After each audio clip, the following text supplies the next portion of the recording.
exactly that. Please welcome to the stage Larissa Holz-Key of Handelsblatt and Celonis co-founder and co-CEO Bastian Nominacher.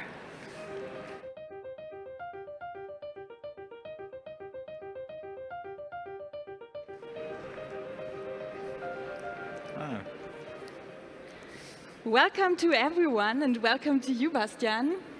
We want to talk about your journey to become a software as a service monster today and about your secrets of success. I've heard first thing you did at Web Summit today was meeting a customer, is that right?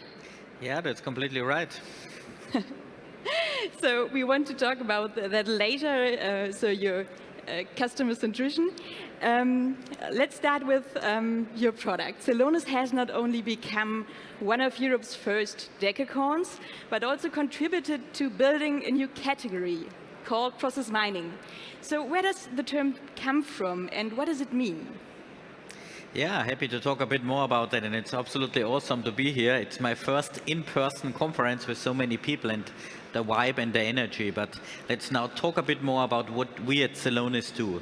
We started out by basically discovering that the traditional means how you understand and optimize business processes, which each company needs to do, is very laborsome, and consulting means don't delivering the insights. What we do, we tap on companies' IT systems, take the data and bring meaning out of it. So with one glimpse of an eye, you see how your supply chain processes run, how your HR processes are running. And this, for example, I was talking today with the customer. They have a large global shared service center, and they simply need to know how they operate so they can see where it's going good and where they should improve.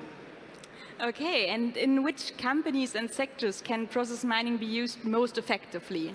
Yeah, that's the awesome thing. Like, it's really a technology which can be used almost everywhere. And we really started out first for a media company, the Bavarian Broadcasting Company, doing that. But then we had companies in 20 different industries doing that. So we, for example, support Uber in their customer service process. We support large telco companies like Vodafone in their customer onboarding, in their network build-out. But the same way BMW is using it in the production processes. This is what had really led to the growth of Celonis, because this is a technology that's relevant for every company in every process. So it's an enormously large addressable market. That's what keeps me up at night, really, how we can serve all these customers, how we can help them, because in the end, the business is two things. It's the strategy and it's the business processes, how you execute it. The strategy the companies have to figure out, but we can really help them become excellent in a second domain. Interesting. So customers always want to know what's in it for them in terms of savings. And I remember that you launched that $10 million campaign, promising to save $10 million, to save customers $10 million, or you would donate $100,000 to charity. So what are the conditions for that, and how much have you needed to donate so far?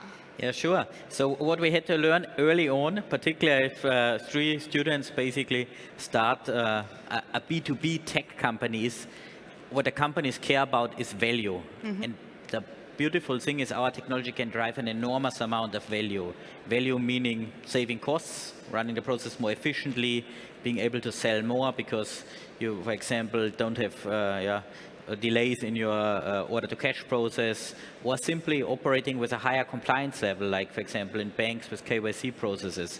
So we can drive a tremendous amount of value, and as we're also very bold and customer-centric, we launched this $10 million campaign, which was published in the Wall Street Journal. And basically says we are so confident that we invite every company to challenge us to find $10 million in trapped potential in their business. And if we are not able to do it, we have to donate $100,000 to a charity for our chairs. So good news is we really love supporting charitable causes, but more than 100 companies have participated. But so far we were not required to donate anything. So we would be happy to donate, but it's going really, really well and shows the power really of the technology and what can be brought out of that. And we see this now more and more as the category is coming up, how really companies are driving enormous value. BP's CFO just pointed out in the last earnings call that Celonis is a key driver to their $2.5 billion transformation project. So enormous strategic projects. Sounds very good. By the way, that campaign is talked about a lot, and it seems that you understand very well how to show the advantages of your product. That leads me to another question. What can you share about your journey to understand your customers and their needs? So I think, yeah, building an enterprise sales organization is a really hard job, especially if you're a young founder without any experience in the enterprise world. Yeah, I can tell you one thing, it's really a hard job, but it's absolutely crucial, because if you look at a B2B SaaS company, there's two things you need to do in essence. You need to build a kick-ass product and continuously keep innovating it, and you bring it to the customer. So we were always very customer focused on the customer value and placed this front and center. Early on when we started out, we were very technically driven, always identifying the customer's technical need and pain. But what we have really changed is that we put the value that we drive for the customer in the front end. So we do a lot of voice of customer work. We work with our customers, but we also use third-party agencies to work with them, understand what kind of needs they have and how we address them. And it's particularly for us relevant because we have a platform technology. The product is always the same, and it's the only way how we can keep it at that high quality level, because so much investment is required to go into it. But our go-to-market is really tailored, because it's totally different if you apply it to optimize BMW's supply chain or the shared service center of a large telco company, or optimizing the customer service for a digital native like Uber. And really tailoring towards this need and serving it with a powerful technology. I think this is what we have really mastered over time, and it's key for us that we be able to scale, that we win the customers, that we set up the organization in the right way to drive value and transformation in the long term. Yeah, interesting. And you founded not only one of the leading process mining companies, but also created an entire ecosystem around the technology. So there are the process mining experts who never miss any of your customer success days or conferences. So how did you start that from square one, and what's the underlying winning formula for that?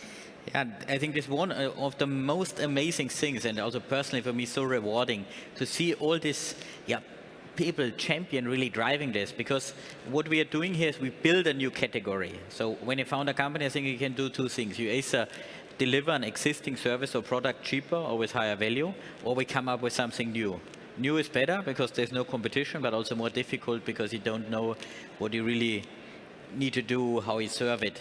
And for us it was really, let's say, exciting all these people and then driving it, and step by step winning first in the academic community, then first lighthouse customers who saw that by, for example, betting on Celonis, they could drive so much value in the organization that they get promoted, that they get more responsibility, and have seen this so often. Or in countries where we start with one customer and then 2 months to 2 years later, there's like an entire community, like where 40, 50 companies come together, they exchange. So I think it's a stepwise process, and I really believe you need to seed it, and you need to make sure everyone there really can participate and contribute in building this category. And it was absolutely key for us, and that's why we also invest so much, particularly in the academic community. We just trained another 100,000 students, all becoming experts in Celonis. Yeah. So one thing I most like about Celonis is that you started the company without any venture capital. And today there's so much money in the market that founders often don't need to consider bootstrapping. Would you still advise them to do so? And if so, why? Yeah, no, so maybe as important background information for us, there was no choice initially. We were three technical students and wanted to sell a B2B product. There was no confidence in the business angel investor base. It was also earlier innings 10 years ago. So initially we had to focus on our customers. And then downstream, during the first 5 years, we simply didn't find investors at the same level of ambition, because we had an enormously large ambition to build really one of the leading tech companies. So for us, it was less a conscious decision, but accommodating to the environment. To all the founders out there, I think you need to make an educated decisions. It can have advantages, to early on take funding. There's many of them. You go very fast, which is often required. You have the right type of resources. You get network. It can also be helpful to not go as fast if you have the time, if you build it out. For us, we took a deep academic technology and matured it, that it's really industry scalable. So I think it was good for us because we had the time and we also had the customer revenues to grow without taking the funding. So net, I think you can take a dogmatic view. Everyone should really assess, always like an entrepreneur, what works the best for his unique situation. Yeah, I think it's a good advice. So today you're a well-funded and fast-growing company with headquarters both in Munich and New York. Tell us, what are the biggest challenges when managing intercontinental teams? Yeah, that's a very good question. And for us, this was never a question if we become a global company. We have been basically born global because if you have such a large market and you have also customers who operate in almost every country of the planet, our customers are the Fortune 500, you need to serve them where they are. So from the get-go, we had the mindset, but still it was quite tricky, and you need to really set up the organization in the right way. So the first and most important thing is really empathy, understanding different cultures and leveraging a different type of strengths. So one book that helped me a lot there is from Aaron Meyer, The Culture Map, to really understand how different cultures are working. And there is, like if you simply compare in Europe, like the Dutch, they're totally different than the Germans in a way of being much more direct. It's important to recognize that if you talk with someone. The total opposite is obviously our Japanese colleagues, where they're not direct at all. So what we do, for example, we encourage every sellout to read this book, to understand it, to embrace it, because for us it's no choice. So really having the empathy and actively driving that and tapping in the networks and then really running it from there. So I think it works very well for us to have this global basis and be everywhere where our customers request us to be. Yeah, you're right. It's a great book, so I recommend it to you too. Some say we've entered the golden age of European tech now. So how do you see it, and what are your thoughts on the rising tech scene in Germany in particular? Yeah, I think it's very, very encouraging to see the momentum. And just sharing a few personal stories. When we started out 10 years ago at TU Munich, like for startups, there was like a small seminar room where you could go to, where the community was hanging out. There was already first support champions like Professor Schönberger or Helmut Kretschmer were driving that, but it was not this comprehensive approach like, for example, Unternehmertum is now offering. And I see this across the community. There's much more awareness coming, there's more capital, customers are also getting more excited. So I think this is all very encouraging. Why? Because I think it's fun to do it. It's fun for the employees, obviously the founders, but also the customers to tap into that innovation. So I think there's great momentum. There's also much more funding now coming in, particularly this calendar year. But I think we can do much more. So let's double down on the momentum, leverage it, because I think we have the fundamentals, we have the talent, and we have also the growing awareness. So I'm very happy with that, and glad if I can do my part to support the trend. Yeah, and still when it comes to IPOs, a lot of startups prefer the US stock markets, and I'm already excited where you decide to list, but that's for the next time.